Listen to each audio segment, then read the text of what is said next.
Ever wondered where that stunning ruby drink actually comes from? You've seen it in your feed, but hibiscus wasn't invented by the latest cafe trendsetter. No, this plant has been steeping its way through markets, homes, and celebrations for centuries.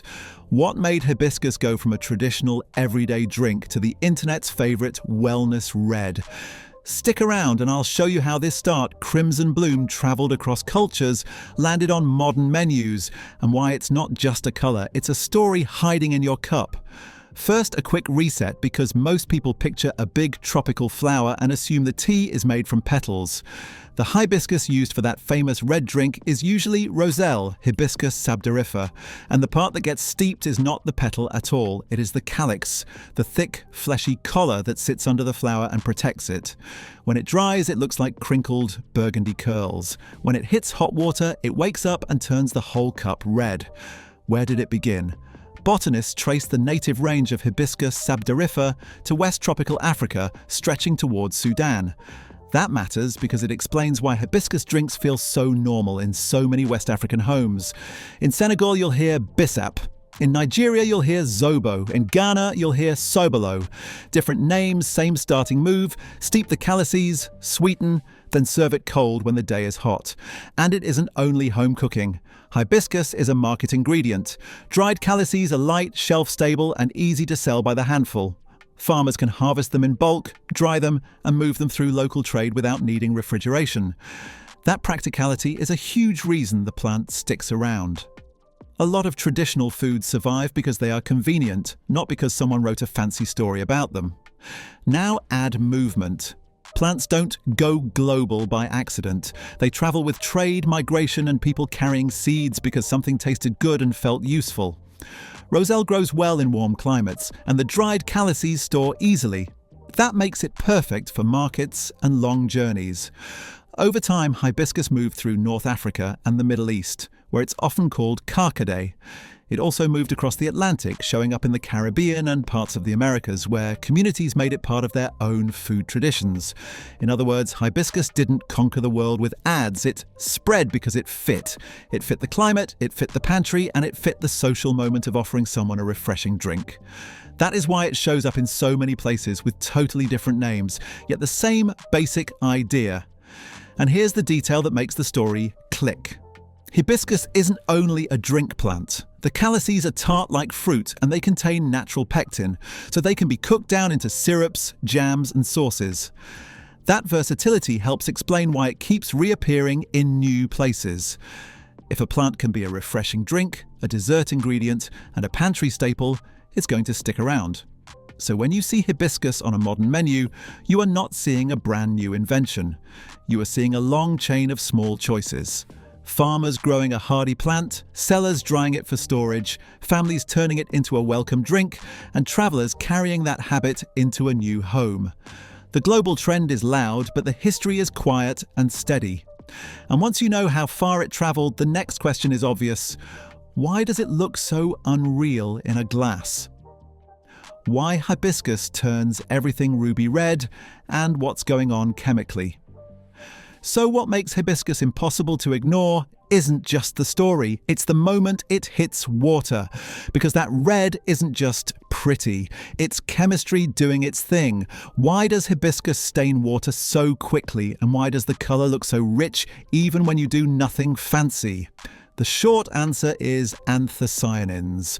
These are natural pigments found in many plants, and they are famous for making foods look red, purple, or blue. Hibiscus calices are packed with these pigments, so water grabs them fast, but hibiscus has another trick. The drink is naturally acidic. The calices contain organic acids that give hibiscus its sharp, cranberry-like bite, and that acidity helps the red stay vivid. Here is the fun science class detail. Anthocyanins can shift their colour depending on pH. In more acidic liquids, they tend to look redder and cleaner.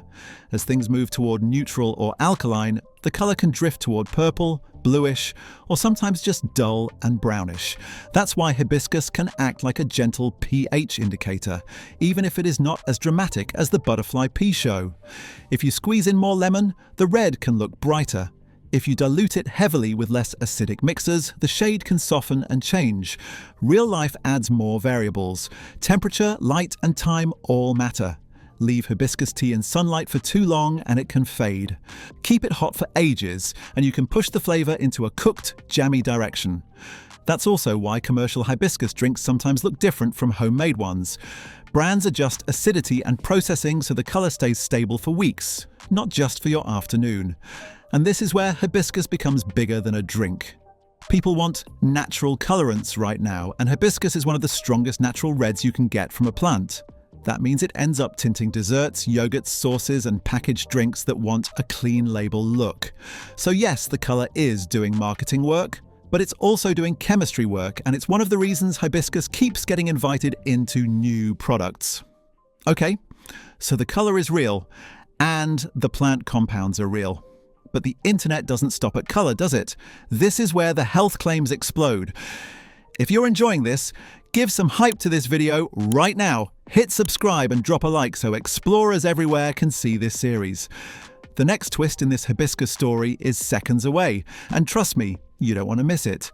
Is it blood pressure hero or just hype? What the science really says about hibiscus. Now for the part that gets the loudest headlines. You've probably seen posts that say hibiscus detoxes your body, melts fat, or replaces blood pressure pills. That's the moment we need to slow down because the truth is more interesting than the exaggeration. The research points to something interesting. Human trials and larger reviews have found that hibiscus can lower blood pressure by a modest amount for some people, especially if their blood pressure is already elevated. When scientists combine results from multiple studies, they often see average drops in systolic blood pressure that are small but real. It's not a dramatic before and after miracle, but it is consistent enough that researchers keep paying attention. So how might it work? Scientists have proposed a few possibilities. Hibiscus contains a mix of polyphenols and organic acids that may support blood vessel function. Some research discusses mild diuretic effects, meaning you might excrete a bit more water and sodium. Other work explores whether hibiscus can influence enzymes and pathways linked to blood pressure regulation. The exact mechanism in humans is still being studied, and it may not be just one thing. It may be several small effects stacking up. But there are big ifs. Not every study uses the same dose. Not every study runs for the same length of time. Some use brewed tea, some use concentrated extracts, and participants have different diets, different activity levels, and different starting health. That's why one study might show a bigger drop and another might show a smaller one. The average effect is helpful, but it is not guaranteed, and it is not a substitute for medical care. Here's the part people skip online. Natural does not automatically mean risk-free. Hibiscus can lower blood pressure, which sounds great until you remember that many people already take medication for that. If you're on blood pressure meds, adding a strong hibiscus habit could push your numbers lower than expected.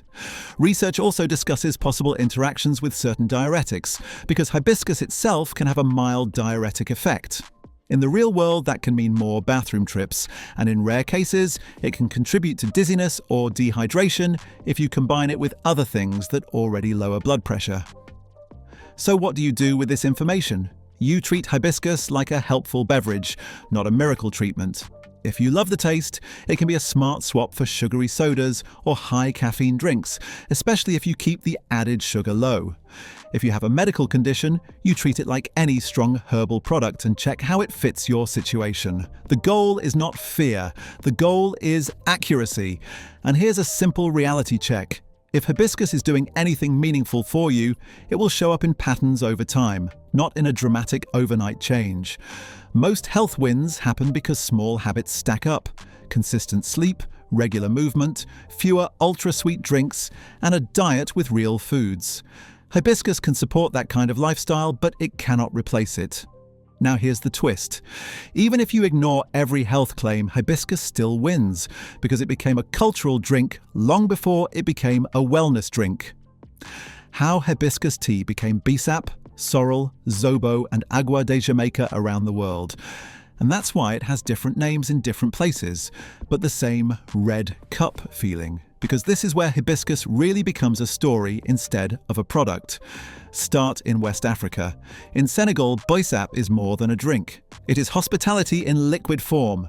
Someone visits, you pour something cold and bright, and the whole room relaxes a little. Many versions are flavoured with mint or ginger, and the sweetness is adjusted to whoever is drinking it. In Nigeria, zobo is brewed with spices like ginger and cloves, and it's sold in bottles at street stalls and made at home for gatherings.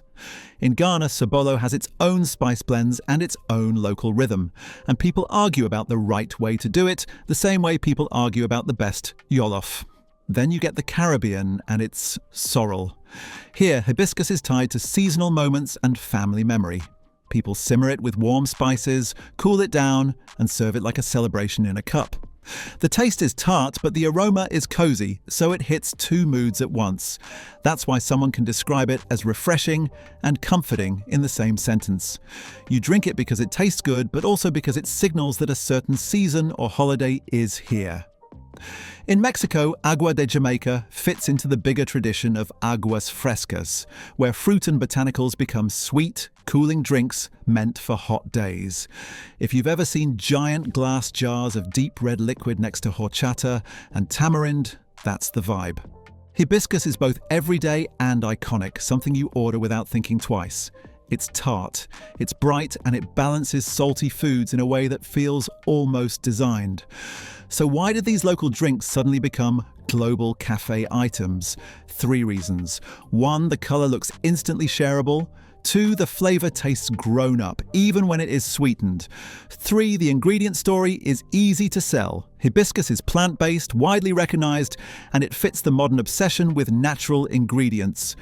But here's the important note. When a traditional ingredient becomes trendy, it can be both good and messy.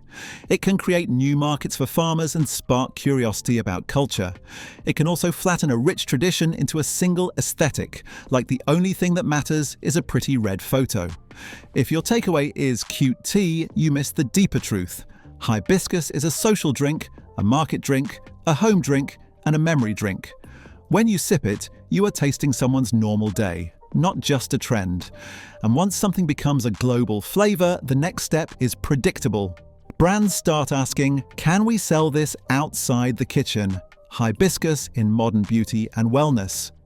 That's how hibiscus ends up in skincare and hair care, not just in your mug. It walked straight into the beauty aisle.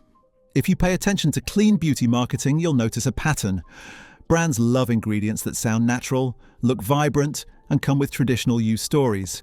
Hibiscus checks every box. It contains plant compounds that researchers study for antioxidant and anti-inflammatory activity, and that gives companies scientific-sounding language for labels. But the real-world effect depends on the formula, the concentration, and your skin and hair type, not just the ingredient name. So where does hibiscus show up? In face masks, toners, glow serums, shampoos, and hair masks. Sometimes it is there for colour. Sometimes it is there because hibiscus extract signals botanical luxury. And sometimes it is there because people have used hibiscus in homemade hair rinses and masks for generations in different regions, so the ingredient already has cultural credibility. When modern brands discover that, they turn a tradition into a selling point. There is also a practical reason hibiscus gets picked for topical products. Its natural acidity can support that fresh feel. People describe as smoothing or brightening. That does not mean it erases wrinkles. It means it can behave a bit like other gentle acidic ingredients when formulated well. The same rule applies here as with food. Concentration and context decide what happens, not the hype. Here is the honest way to think about it. Hibiscus in skincare can be useful, but it is not a magic garden where every plant equals perfect skin. If a product is acidic, it might sting sensitive skin. If you have allergies, plant extracts can still cause reactions. The smart approach is the boring approach. Patch test, start slow, and don't assume natural means safe for everyone. Also, remember that marketing words like detox and miracle glow are not scientific measurements. The coolest part is that hibiscus is still evolving in modern product development. Scientists keep studying which compounds do what, how stable they are, and how to use them in food and cosmetics without losing their punch. That means hibiscus in beauty is not only a trend, it is also an ongoing experiment in turning traditional plants into modern formulas. And that brings us back to the big theme. Hibiscus is not a single thing. It is a plant that became many things: a drink, a dye, a flavor, a market staple, a cultural symbol, and now a beauty ingredient. The red cup is only the beginning. If you want more breakdowns like this and you're tired of the fluff, hit that subscribe button. I'm diving deep into the world of plants, teas, and health hacks. All the good stuff that's trending but also grounded in real science. Stay curious, and I'll see you in the next video.